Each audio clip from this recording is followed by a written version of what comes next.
घाबरू नको.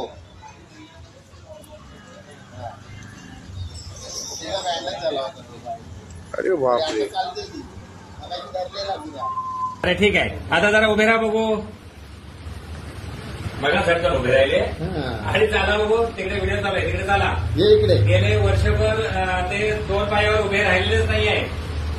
म्हणजे 2 हात आणि 2 पाय टेकून, हात टेकून चालायचे. सरळ उभे राहा, सरळ सरळ. हा, सरळ उभे राहा. साडी वर कर.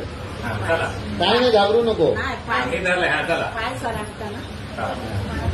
बघा गेले वर्षभर 2 पायावर चाललेलीच नाही आहे आजी. आता इकडे फिरा, या साईडला माझ्याकडे. आजीसोबत त्यांचे नातेवाईक आलेले आहेत. आपण हा त्यांचा नातू आहे आणि हे शेजारी त्याचे. तर तुम्ही काय बघितलं आता इथे चमत्कार सांगा. आमची मावशी आहे ती चालत नव्हती, खरोखरच पायाचा प्रॉब्लेम होता.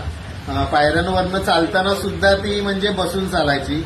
पण आता बघितल्यावर ती खरोखरच चालायला लागली आहे आणि काठी घेऊन ती धावणार आहे.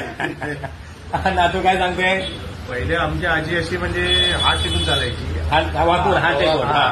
आणि आता तुमच्याकडे आल्यावर व्यवस्थित म्हणजे थोडी चालायला लागली आहे. हा, आणि काय याच्या पुढे धावत जायला जे करायचे त्यांना काही एक्सरसाइज व्यायाम सांगितलेलं तेवढं करून घ्या.